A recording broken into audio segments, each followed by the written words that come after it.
pasen. Bienvenido.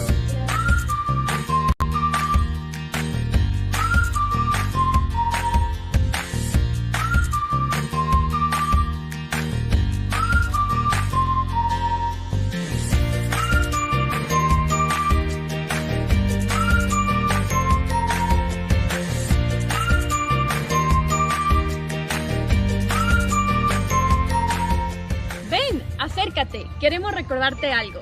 Eres amado, amada por el Señor. Y hoy tiene algo importante que decirte. ¿Estás listo? Acompáñanos.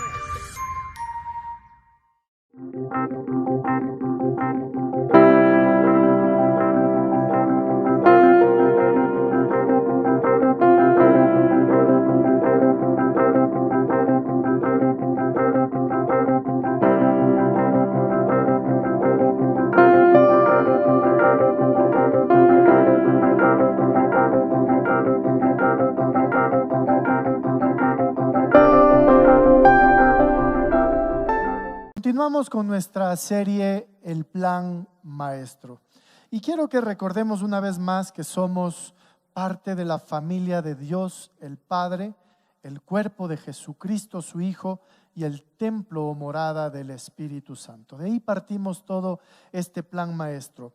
Y en estas semanas hemos aprendido que somos parte, cada uno de nosotros somos parte de este plan maestro, de la obra del Padre, de la obra de su Hijo Jesucristo, de la obra del Espíritu Santo y por supuesto de la obra de esta iglesia, de la iglesia local, de la iglesia universal.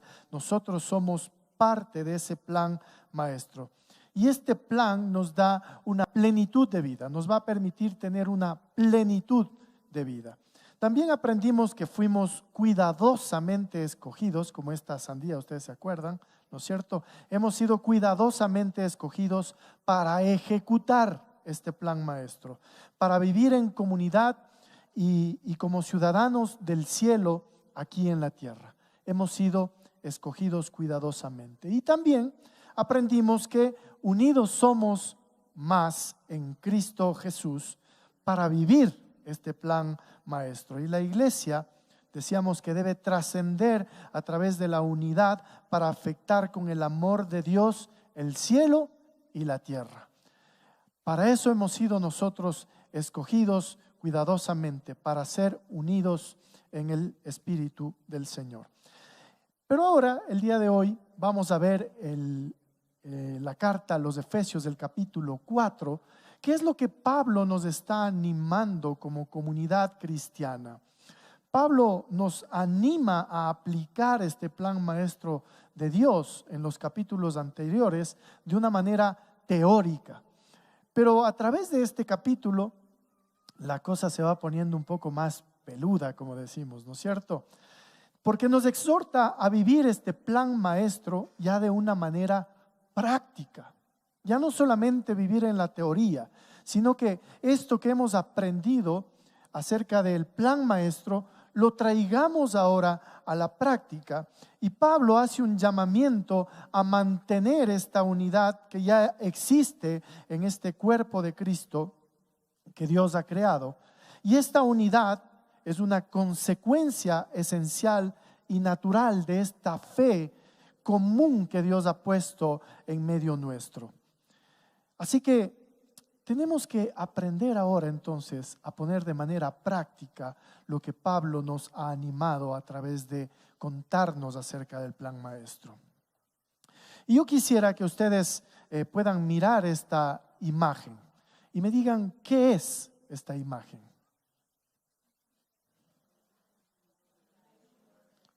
¿Usted sabe cómo se llama esto? ¿Ah? ¿No saben cómo se llama esto? ¿Podómetro? No, eso es para medir los pies. ¿Ah? ¿Sabe cómo se llama? Medidor de gasolina. ¿Sí? O también un caudalímetro, lo llaman, ¿no es cierto? ¿No es cierto?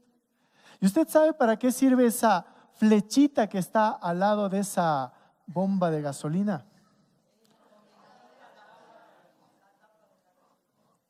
Muy bien. ¿Y usted sabe qué significa la F y la E? Alguien decía que la F es para ir facilito, ¿no? Y la E, se acabó la gasolina, ¿no? Todas estas cosas nosotros las aprendemos o podemos aprenderlas fácilmente a través de un manual. El manual que llega en nuestro auto, ¿no es cierto? Ninguno de nosotros se da la molestia de revisar el manual, porque como ya sabemos manejar, nosotros decimos, eso no es necesario para estar leyendo un manual, tremendo librazo.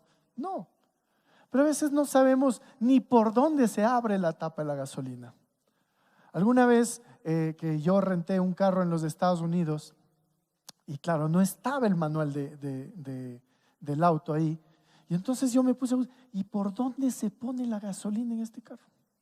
No había lugar. Le revisé todos los lados debajo del carro, no había manera. Hasta que por ahí tuve que entrar al internet, buscar el manual de ese carro, y entonces ahí pude descubrir dónde es que se ponía la gasolina, y era debajo de la placa. ¿A quién se le ocurre, no? Pero ahí estaba. Pero tuve que ir al manual para poder saber qué significaba cada uno de los elementos y para qué servían cada una de estas cosas. Pero ¿qué es lo que contiene un manual? Y en el diccionario, manual se define así: es un documento que contiene en forma ordenada y sistemática información y o instrucciones sobre historia, políticas, procedimientos, organización de un organismo social que se consideran necesarios para la mejor ejecución de un trabajo. Es decir, un manual es un librito donde nosotros vemos o sabemos cómo proceder, qué hacer, cómo manejarnos o cómo manejar algún aparato, ¿no es cierto? Y en las empresas se manejan mucho los manuales de funciones también, ¿no es cierto? Para saber qué es lo que cada persona tiene que hacer, qué es lo que cada persona está llamada a hacer, cómo debe ser su comportamiento, cómo debe ser la actuación de esta persona en medio de su trabajo. Y estos manuales contienen muchas cosas, ¿no es cierto? Hay un contenido funcional, hay conocimientos básicos o esenciales, hay competencias, hay varias cosas que tiene un manual. Y entonces aquí Pablo, en el capítulo 4 de la carta a los Efesios, nos da un manual de cómo nosotros deberíamos comportarnos para que nuestra vida cristiana en medio de esta comunidad funcione mejor, para que el plan maestro de Dios funcione. Y eso es lo que vamos a aprender en este día: cómo usar el manual para el plan maestro de Dios. Y la primera cosa es que Pablo nos anima a tener una actitud. Entonces, en este manual que nos está entregando Pablo, primeramente nos dice que nosotros debemos tener una actitud, un comportamiento, un manejo, una uniformidad del carácter cristiano. Y en los versículos del 1 al 4 dice: por lo tanto, yo, prisionero por servir al Señor, les suplico que lleven una vida digna del llamado que han recibido de Dios, porque en verdad han sido llamados. Entonces aquí la primera cosa: nosotros hemos sido llamados por Dios. No es que de repente aparecimos en la iglesia, no teníamos nada que hacer y vinimos, no. Todos nosotros hemos recibido un llamado de parte de Dios, y nosotros tenemos que actuar, caminar conforme a ese llamado que Dios nos ha hecho. Después dice: sean siempre humildes y amables, sean pacientes unos con otros y tolérense las faltas por amor. Hagan todo lo posible por mantenerse unidos en el espíritu y enlazados mediante la paz. Pues hay un solo cuerpo y un solo espíritu, tal como ustedes fueron llamados a una misma esperanza gloriosa para el futuro. Quiere decir que si nosotros hemos sido llamados y tenemos la convicción de que la razón de acudir a una vida cristiana es por un llamado que Dios nos ha hecho para cumplir su gran plan maestro en medio de la humanidad, entonces nosotros debemos actuar como nos está pidiendo aquí. Y la primera cosa que nos está pidiendo es humildad. Y entonces este manual se empieza a complicar. Porque muchos de nosotros decimos, sí, es que yo sí soy humilde. Una de mis mejores virtudes es ser humilde. Pero el momento que usted dice que es humilde, ya no es humilde. Y muchos de nosotros decimos actuar en humildad, pero no actuamos en humildad. Fíjese lo que dice de la humildad. Es una virtud humana que implica conocer y aceptar las propias debilidades y cualidades y obrar en consecuencia. Por ejemplo, admitir una equivocación, compartir los conocimientos aprendidos, ser agradecido. Y la falta de humildad es una de las características más grandes de las personas que no piensan más que en sí mismas y se creen superiores a los demás. A veces nosotros creemos actuar en humildad, pero no actuamos en humildad. Actuamos con todo lo contrario. Actuamos altivos, arrogantes. A veces nos equivocamos y no queremos reconocer nuestros errores. En nuestro matrimonio cometemos errores y nos pesa decir, perdón, me equivoqué. Sino que decimos, no, pues, ok, yo te perdono, pero ¿qué vas a hacer? ¿Qué es lo que tú vas a hacer? Cuando una persona se acerca y nos pide perdón, nuestra actitud de humildad es en verdad perdonar. Y yo mismo decir, ¿qué voy a hacer yo con esto? Él ya ha hecho su parte, me ha pedido perdón. Ahora, ¿yo qué voy a hacer? Pero normalmente nuestra actitud es, si alguien nos pide perdón, nos dice, ok, te perdono, a ver, ¿qué vas a hacer? ¿Es verdad, no? ¿Les suena conocido esto? Eso no es una actitud de humildad. Eso es una actitud de arrogancia. Porque estamos ahí diciendo que nosotros no hemos sido parte del problema. Y en un problema siempre hay dos, o tres, o más. Cuando nosotros actuamos en humildad, dejamos de lado nuestros intereses personales. Y yo les he dicho varias veces que la humildad no es pensar menos de mí, sino pensar menos en mí. Eso es humildad. Es reconocer que me he equivocado.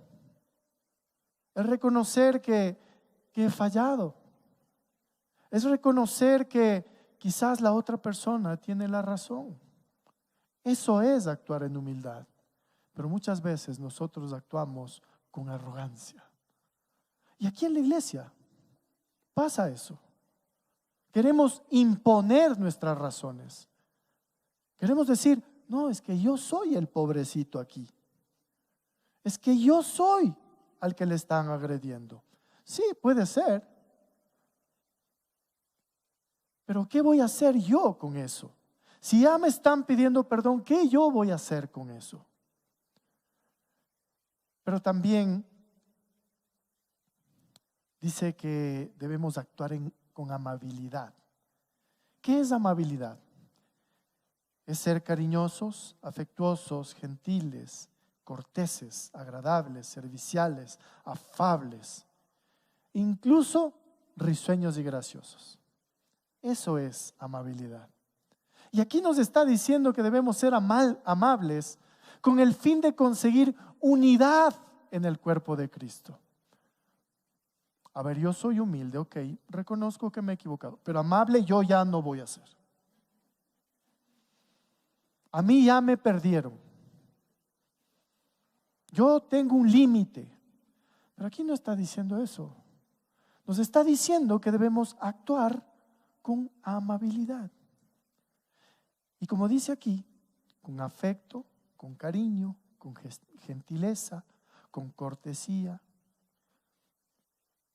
A pesar de que nos hayan herido, nos hayan dañado, ¿no es cierto? Nosotros debemos actuar, como dice aquí la palabra, en pro de la unidad del cuerpo de Cristo. Para que se cumpla el plan maestro del Señor, nosotros tenemos que actuar con humildad y amabilidad. Lo cortés no quita lo valiente, dicen por ahí, ¿no es cierto? Entonces uno dice, ok, yo acepto que me equivoqué, pero nunca más le voy a saludar a esta persona. No tiene sentido, no es coherente. Pero también nos dice que debemos actuar con paciencia, y la paciencia es la virtud de quienes saben sufrir y aguantar las contrariedades y adversidades con fortaleza y sin lamentarse. Eso es lo que nos dice de la paciencia. A veces somos muy impacientes, queremos que las cosas pasen ya, inmediatamente. Peor ahora que vivimos en este mundo global, como tenemos el mundo a nuestras manos en un celular, entonces queremos que también la gente sea de la misma manera. No queremos dar la oportunidad a que la gente medite en algo. Cuando alguien viene a mí, quiere que yo le responda inmediatamente, este rato que le dé la respuesta. O en nuestra vida matrimonial, ¿no es cierto? ¿Qué fue? Ya, pues cambia. Ya, pues haz lo que tienes que hacer. Ya, pues llama. No nos dan la oportunidad de pensar, de orar, de meditar. La paciencia es algo que se nos ha acabado en estos últimos tiempos. La paciencia hace que las personas que tienen paciencia puedan esperar con calma a que las cosas sucedan en Cristo Jesús, por el bien de una comunidad, por el bien de los demás, por el bien de nuestra familia, por el bien de nuestros ministerios. Paciencia. Pero también dice que debemos tener tolerancia. Tolerancia por aquellos hermanitos que son difíciles.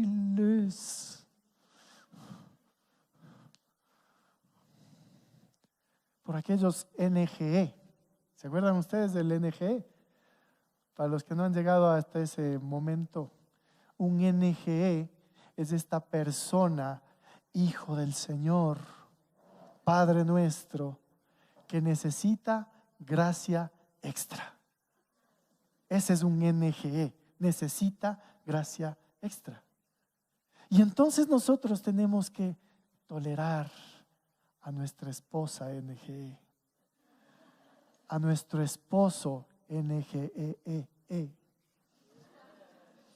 Tenemos que tolerar. Y dice de la tolerancia que es un elemento que hace que las personas se respeten y vivan en armonía a pesar de las diferencias. Debemos ser tolerantes, porque ninguno de nosotros aquí pensamos igual. No pensamos igual, somos diferentes. Y tenemos que ser tolerantes. Pero la tolerancia se acaba o se termina cuando el pecado actúa. Ahí no podemos ser tolerantes. Tenemos que ser tolerantes con nuestras diferencias de pensamiento, con nuestras formas de ser, pero no podemos ser tolerantes con el pecado. Allá no debemos llegar. Entonces me dirán, bueno, ¿y cuál es la diferencia entonces entre paciencia y tolerancia? La paciencia es la capacidad de esperar con tranquilidad, y la tolerancia, la acción de permitir, cargar o soportar. Esa es la pequeña diferencia. Pero nosotros, como hijos de Dios, como una comunidad de Cristo, como la iglesia Alianza Pueblo, la iglesia del Señor, que queremos ser de influencia hacia los demás, debemos hacer lo imposible por mantener la paz, para mantener la unidad, cumplir el llamado y que Dios se agrade de nosotros.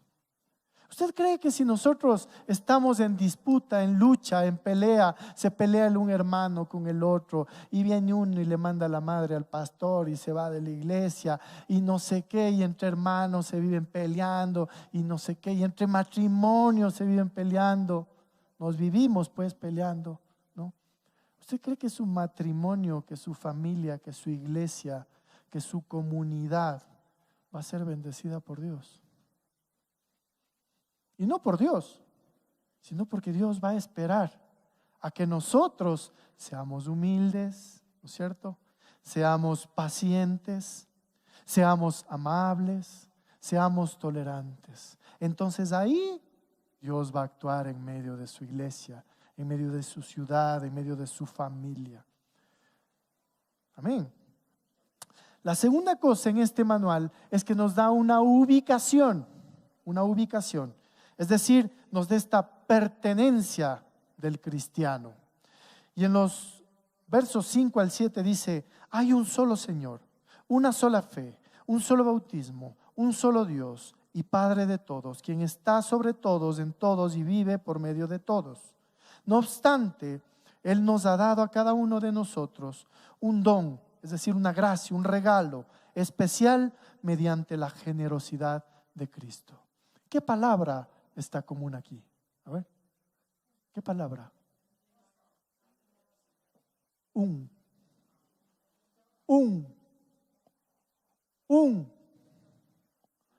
Dice, hay un solo Señor, una sola fe, un solo bautismo, un solo Dios y Padre de todos. Esa es la palabra en común. Que quiere decir uno, que quiere decir unidad, uno solo. Y para que nosotros vivamos en comunidad, tenemos que ser uno solo. La unidad de los cristianos está basada en nuestra relación con nuestro Padre Celestial. Está basada en nuestra relación con su Hijo Jesucristo. Está basada en la relación que tenemos con su Espíritu Santo. Entonces eso quiere decir que la unidad de la iglesia es tan indestructible como la unidad de Dios mismo. Porque es un solo Dios, un solo Hijo, un solo Espíritu, una sola fe, un solo bautismo, una sola iglesia. Eso es lo que nosotros somos, uno solo. Pero mientras nosotros no hagamos lo anterior, no podemos ser uno solo. Porque cada uno va a querer disparar para su lado, cada uno va a querer sacar su propio beneficio. Entonces, en este manual nos da una ubicación. ¿Cuál es esa ubicación? Esta. Nosotros tenemos que ser uno solo en Cristo, porque la iglesia es indestructible como la unidad de Dios mismo. Porque no es posible seccionar a la iglesia como no es posible seccionar la divinidad de Dios. Así como Dios es uno, la iglesia es. ¿Y si saben entonces? Tenemos que ser uno. Un solo pensamiento, un solo sentir, un solo caminar, un solo andar. Recuérdense este pasaje de Hechos 2 que siempre les digo. Estaban todos en un mismo sentir, en un mismo pensar, en un mismo andar, en un mismo sentir. Y cuando eso pasó, el Espíritu Santo de Dios empezó a actuar con poder, iglesia. Y eso es lo que nosotros queremos para esta iglesia, ser uno. En medio de nuestra diversidad, ser uno. Pero también en este manual nos da el uso de herramientas. Número 3, que son los dones y la variedad del servicio cristiano.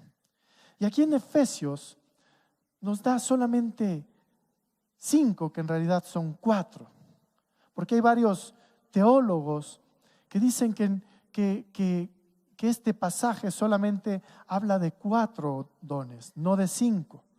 Pero en realidad en Corintios y en otras partes de la Biblia habla de más dones que el Señor ha dado a su iglesia. ¿Y por qué le ha dado a su iglesia dones? Porque nosotros necesitamos herramientas para poder servirle mejor a Dios y a la comunidad. No para servirnos a nosotros, Porque Dios no nos ha dado dones, no nos ha dado habilidades para servirnos a nosotros. Nos ha dado dones para servir a su iglesia. Por eso dice que cuando ascendió, en este texto, quiere decir que también descendió para mirar las necesidades de este pueblo cautivo que somos nosotros. Y entonces, como nos vio cautivos, necesitábamos tener herramientas que nos saquen de ese cautiverio y que podamos tener herramientas para encontrar de mejor manera a nuestro Dios. Y entonces dice que el que descendió es el mismo que ascendió por encima de todos los cielos a fin de llenar la totalidad del universo con su presencia. Esa es la razón por la que nos da estas herramientas.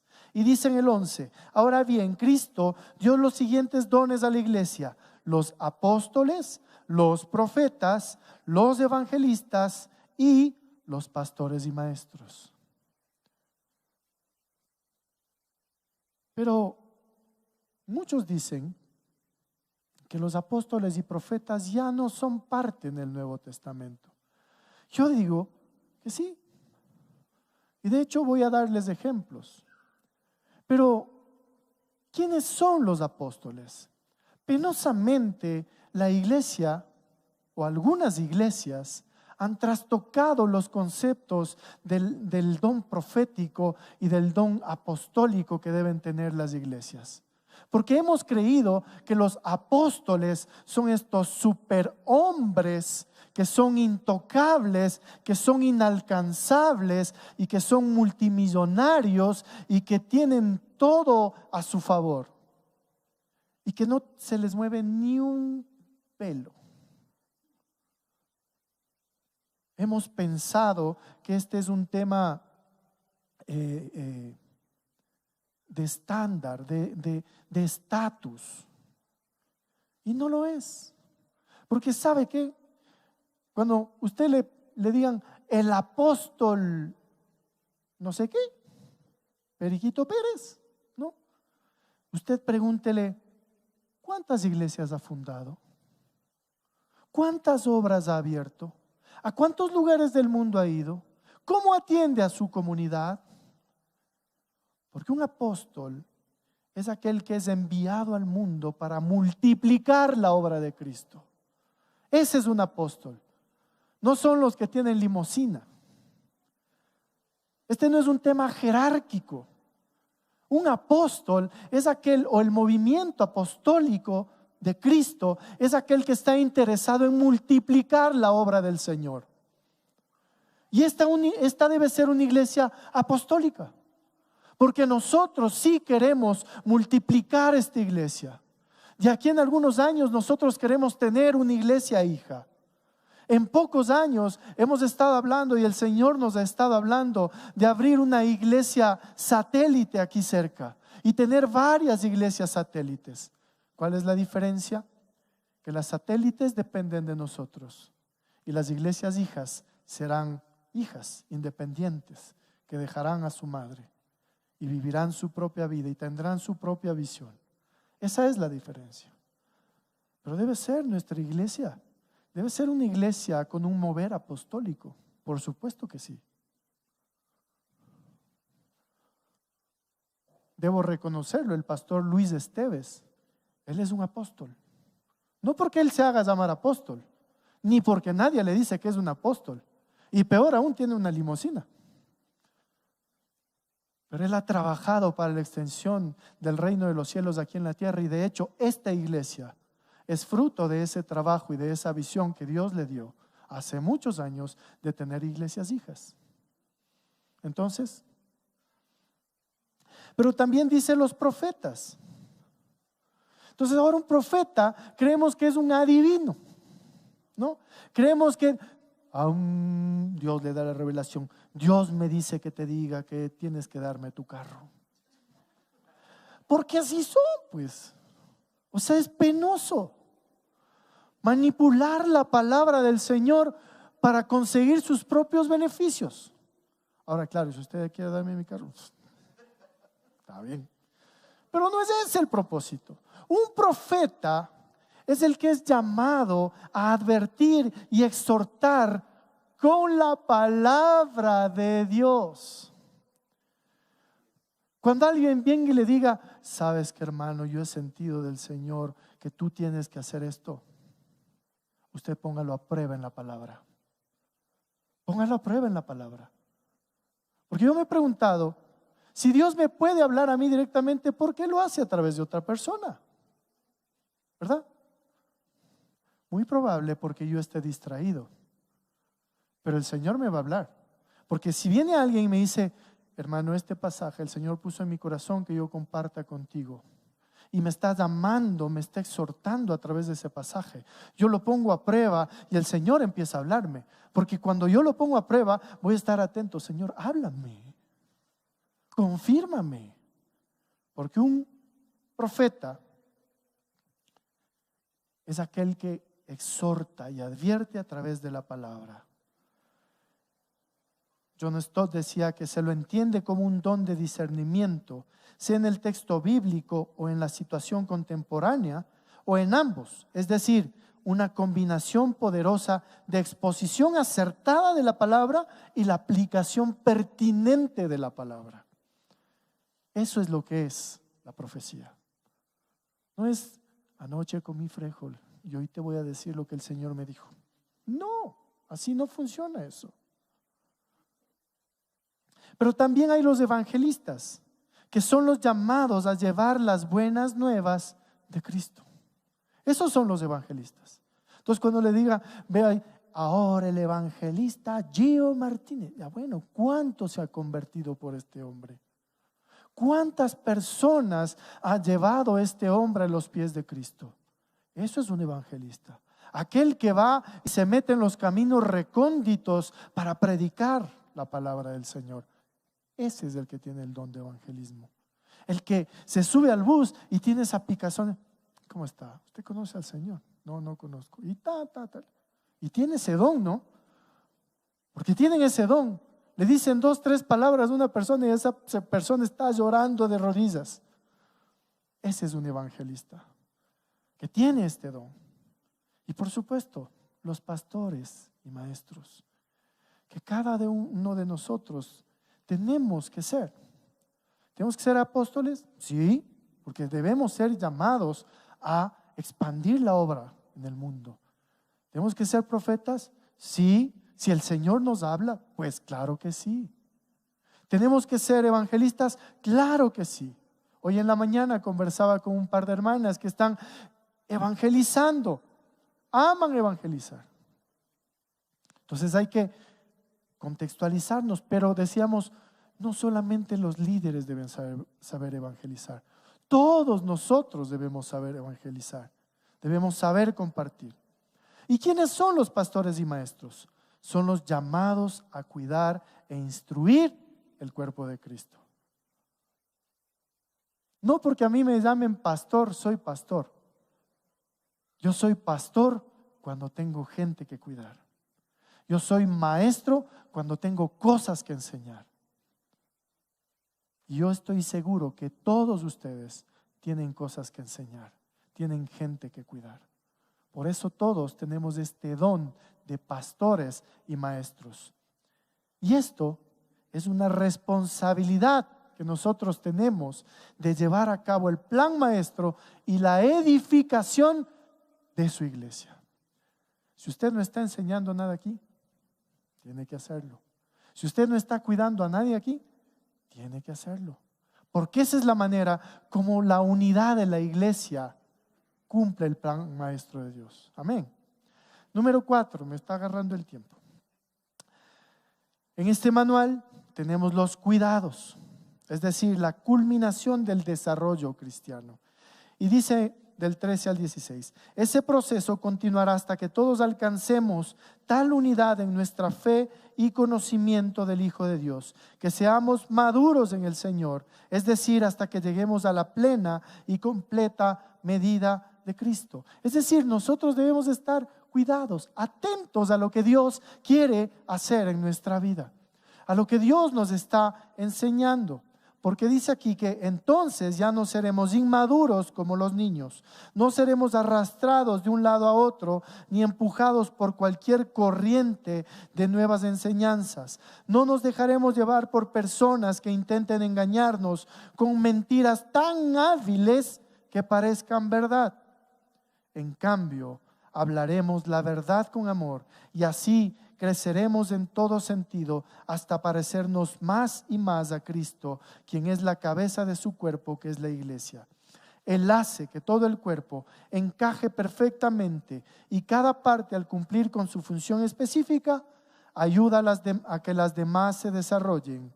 Y entonces todo el cuerpo crece y está sano y lleno de amor. Este proceso de cuidado que el Señor hace en nosotros va a permanecer, va a continuar hasta alcanzar la unidad en nuestra fe. ¿Para qué? Para ser maduros. Maduros. Pero ¿qué pasa hoy en día? No somos maduros. No entendemos este pasaje, no entendemos la palabra de Dios, no entendemos que Dios nos ha dado dones y que somos parte de este plan. Y lo que termina pasando es que yo me enojo porque el pastor no me saludó y me voy. Yo me enojo porque la no sé cuántita me sacó la lengua. Y me enojo por cualquier cosa, me enojo y me voy. Y hablo mal de la iglesia, y hablo mal del pastor, y hablo mal de todo el mundo. ¿Por qué? Porque no hemos sido instruidos en la palabra de Dios. No hemos sido instruidos en que estas enseñanzas que Dios nos ha dado son para que nosotros seamos maduros en el Señor. No hemos sido instruidos para hablar la verdad con amor. Porque lo que hemos sido instruidos es para hablar la verdad sin pelos en la lengua, pero sin amor. Y golpeamos a los demás.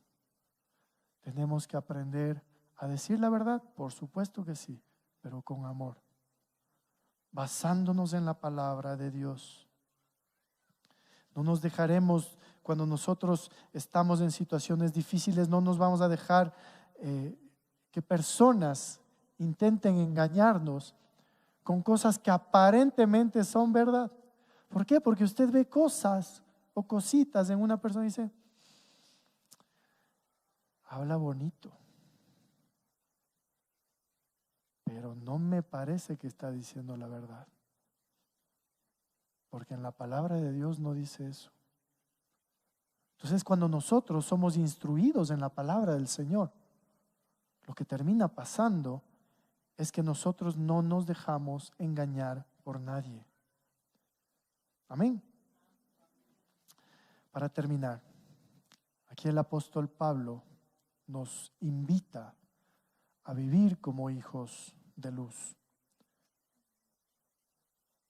Y nos dice que no debemos vivir esta vida pasada, sino que debemos vivir esta nueva vida en Cristo.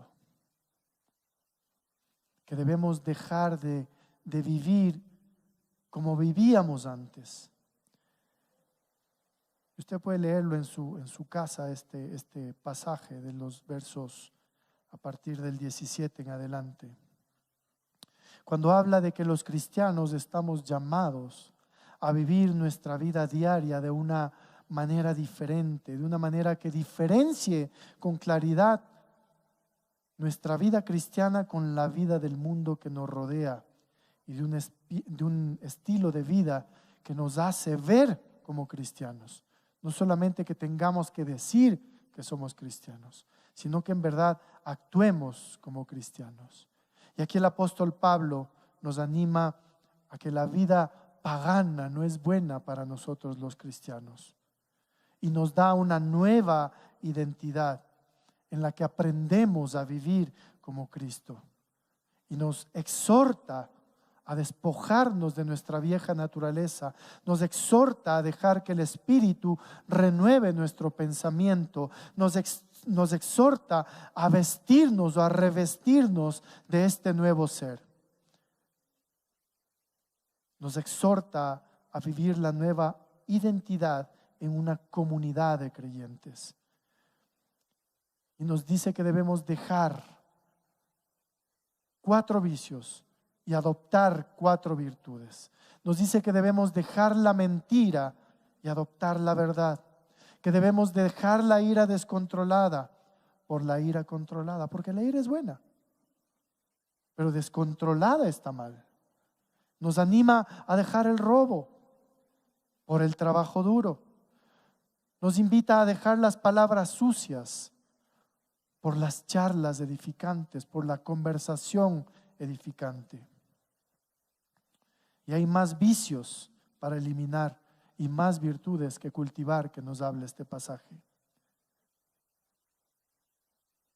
Y el Señor nos da algunas razones adicionales que explican cómo y por qué nosotros los creyentes deberíamos cambiar de actitud en nuestro comportamiento. Y nos da 5, que yo quiero que usted las aprenda. Si puede venir él. La primera es que somos muy amados por Dios. Y ese es un motivo suficiente para cambiar nuestra vida. La segunda es que somos perdonados por Dios. ¿Usted es perdonado por Dios? Entonces, somos perdonados por Dios. Y esa es una razón suficiente para cambiar nuestra vida. La tercera es que el Espíritu Santo vive en nosotros. En el momento que usted recibe al Señor Jesús en su corazón, el Espíritu Santo viene a morar en usted. Depende de usted cómo usted haga crecer esta vida espiritual en usted. El Señor le va a dar dones, los que necesite. Dice que nosotros debemos anhelar y desear los mejores dones. Pero no para usted, no para que usted, qué bestia, qué todopoderoso ese Héctor. No, es para que usted sirva a su iglesia, para que usted levante a su comunidad, para que usted abrace a su gente. La cuarta cosa es que tenemos un futuro con Dios. Y esto no solamente debería proporcionarnos una sensación de profunda seguridad, ¿no? Sino también debería motivarnos para alinearnos a los propósitos de Dios. Tenemos un futuro con Dios. Si Dios te ha traído hoy día aquí, es porque Dios tiene un plan contigo. Si Dios te ha perdonado y te ha permitido conocerle, es porque Dios tiene un plan contigo. Y número 5, y es una de las más importantes en esta serie, estamos unidos unos a otros en el cuerpo de Cristo. Yo no puedo hacer nada sin ustedes. Entre nosotros no podemos hacer nada solos. Estamos unidos unos a otros en el cuerpo de Cristo. Por eso es necesario que nosotros corrijamos nuestras actitudes equivocadas y que nos motivemos unos a otros, que hablemos bien unos de otros, que nos edifiquemos unos a otros. Debemos seguir este manual del plan de Dios para alcanzar la perfecta unidad en Cristo. Amén. Y si usted no lo ha hecho, nunca es tarde. Hoy podemos empezar. Usted es parte de esta familia de familias. Y fíjese lo que dije en los anuncios. Quizás la primera cosa que usted tiene que hacer es regularizar su membresía. ¿Sí? Yo soy parte de esta iglesia. Yo quiero vivir en esta iglesia. Quiero ser parte de esta familia de familias. Vamos a orar. Padre, te damos gracias, Dios, en este tiempo. Gracias por este día, por estos momentos, Señor. Ayúdanos, Padre, a seguir este manual de instrucciones, Señor. Ayúdanos a ser humildes, a ser amables, a ser pacientes, a ser tolerantes, Señor. Ayúdanos a vivir como uno solo. Ayúdanos, Señor. Ayúdanos, Padre, a descubrir nuestros dones. Ayúdanos, Señor, a trabajar en unidad, Señor, a dar por gracia lo que tú nos has dado por gracia, Padre. Ayúdanos, Señor.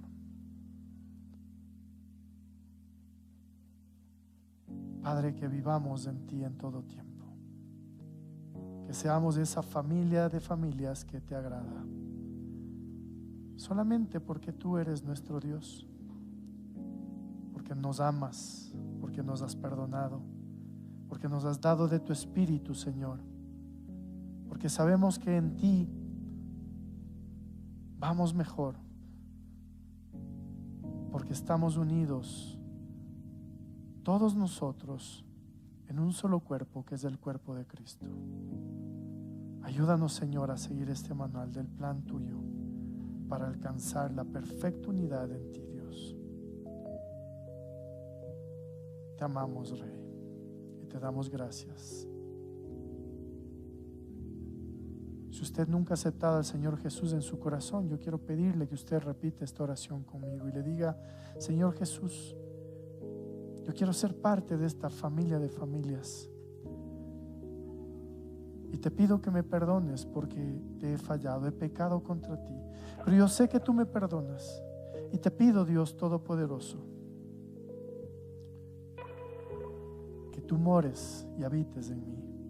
Te acepto en este tiempo como mi Señor y Salvador, en el nombre de Jesús. Te damos gracias, Padre, por este tiempo. Gracias, Señor, por ese amor tuyo.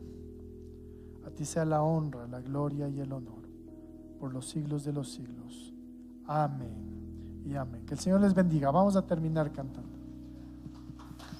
Vamos a ponernos de pie, iglesia, para despedirnos del Señor alabándole en esta mañana. Oremos con su espíritu, amén.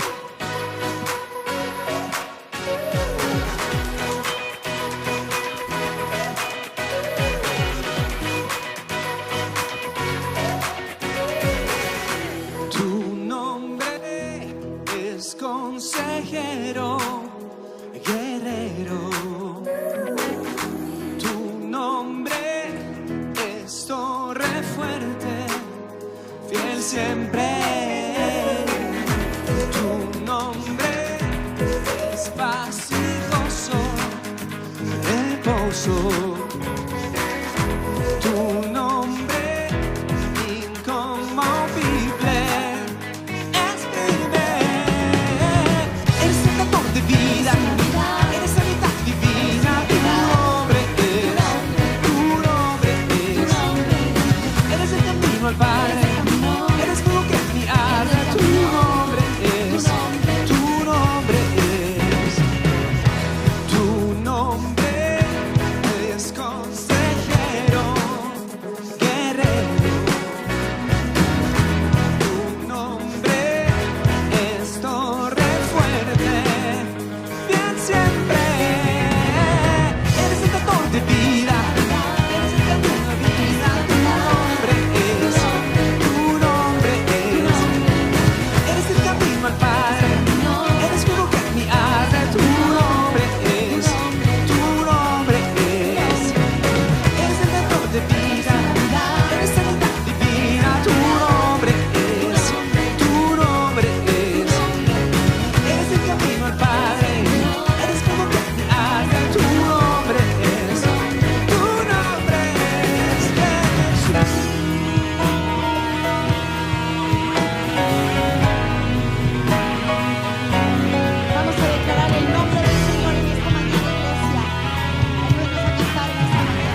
incomparable, poderoso y santo, solo a ti te exalto, Rey del universo, solo tú perfecto, eres invencible, alto y sublime. Este aplauso para el Rey de Reyes, iglesia. Nos Dios vamos con el bendiga, iglesia. Espíritu y la presencia del Señor en esta mañana. Amén. Amén.